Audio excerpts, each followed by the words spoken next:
Greetings, subjects! January 19th was the birthday of one of my favorite spooky story writers, Edgar Allan Poe. So today, I will be reading his classic poem called The Raven.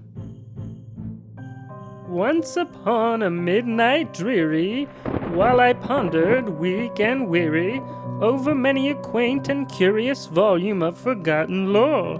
While I nodded, nearly napping, suddenly there came a tapping, as of someone gently rapping at my chamber door. "'Tis some visitor," I muttered, tapping at my chamber door. "Only this and nothing more." Ah, distinctly I remember, it was in the bleak December, and each separate dying ember wrought its ghost upon the floor. Eagerly I wished the morrow, vainly I had sought to borrow from my book surcease of sorrow, sorrow for the lost Lenore, for the rare and radiant maiden whom the angels name Lenore, nameless here forevermore. And the silken, sad, uncertain rustling of each purple curtain thrilled me, filled me with fantastic terrors never felt before. So that now, to still the beating of my heart, I stood repeating, "'Tis some visitor, entreating entrance at my chamber door. Some late visitor, entreating entrance at my chamber door. This it is, and nothing more." Presently my soul grew stronger, hesitating then no longer. "Sir," said I, "or madam, truly your forgiveness I implore. But the fact is I was napping, and so gently you came rapping, and so faintly you came tapping at my chamber door, that I scarce was sure I heard you." Here I opened wide the door. Darkness there. Nothing more. Deep into that darkness peering, long I stood there, wondering, fearing, doubting, dreaming dreams no mortal ever dared to dream before. But the silence was unbroken, and the stillness gave no token, and the only word there spoken was the whispered word, "Lenore?" This I whispered, and an echo murmured back the word, "Merely this, and nothing more." Back into the chamber turning, all my soul within me burning, soon again I heard a tapping somewhat louder than before. "Surely," said I, "surely that is something at my window lattice. Let me see then what thereat is, and this mystery explore. Let my heart be still a moment, and this mystery explore. 'Tis the wind and nothing more." Open here I flung the shutter, when with many a flirt and flutter, in there stepped a stately raven of the saintly days of yore. Not the least obeisance made he, not a minute stopped or stayed he, but with mien of lord or lady, perched above my chamber door, perched upon a bust of Pallas just above my chamber door, perched and sat, nothing more. Then this ebony bird beguiling my sad fancy into smiling, by the grave and stern decorum of the countenance it wore. "Though thy crest be shorn and shaven, thou," I said, "art sure no craven, ghastly grim and ancient raven, wandering from the nightly shore.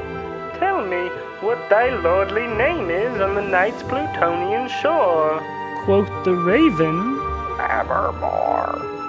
Much I marveled this ungainly fowl to hear discourse so plainly, though its answer little meaning, little relevancy bore.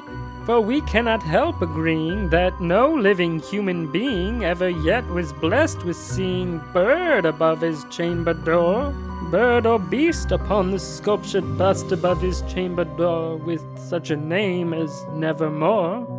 But the raven, sitting lonely on the placid bust, spoke only that one word, as if his soul in that one word he did outpour.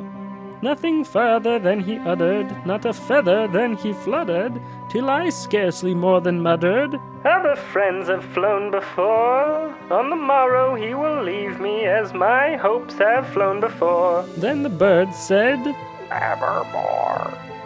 Startled at the stillness broken by reply so aptly spoken, "Doubtless," said I, "what it utters is its only stock and store, caught from some unhappy master, whom unmerciful disaster followed fast and followed faster, till his songs one burden bore, till the dirges of his hope that melancholy burden bore of never, nevermore." But the raven, still beguiling all my fancy into smiling, straight I wheeled a cushioned seat in front of bird and bust and door.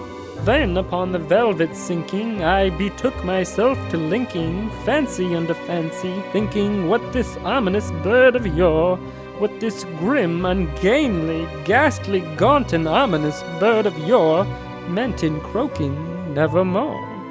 This I sat engaged in guessing, but no syllable expressing to the fowl whose fiery eyes now burned into my bosom's core.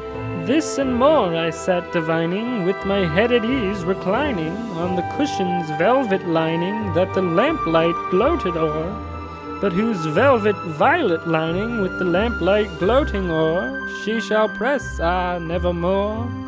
Then, methought, the air grew denser, perfumed by an unseen censer, swung by seraphim whose footfalls tinkled on the tufted floor. "Wretch," I cried, "thy God hath lent thee, by these angels he has sent thee, respite, respite and nepenthe from thy memories of Lenore. Quaff, oh, quaff this kind nepenthe, and forget this lost Lenore." Quoth the raven, "Nevermore." "Prophet," said I, "thing of evil, prophet still, if bird or devil, whether tempter sent or whether tempest tossed thee here ashore, desolate yet all undaunted, on this desert land enchanted, on this home by horror haunted, tell me truly, I implore, is there balm in Gilead? Tell me, I implore." Quoth the raven, "Nevermore." "Prophet," said I, "thing of evil, prophet still, if bird or devil, by that heaven that bends above us, by that God we both adore, tell this soul with sorrow laden, if within the distant Aidenn it shall clasp a sainted maiden, whom the angels name Lenore, clasp a rare and radiant maiden, whom the angels name Lenore." Quoth the raven, "Nevermore." "Be that word our sign of parting, bird or fiend," I shrieked upstarting, "get thee back into the tempest and the night's Plutonian shore. Leave no black plume as a token of that lie thy soul has spoken. Leave my loneliness unbroken. Quit the bust above my door. Take that beak from out my heart, and take thy form from off my door." Quoth the raven, "Nevermore." And the raven, never flitting, still is sitting on the pallid bust of Pallas just above my chamber door, and his eyes have all the seeming of a demon's that is dreaming, and the lamplight o'er him streaming throws his shadow on the floor, and my soul from out that shadow that lies floating on the floor shall be lifted nevermore.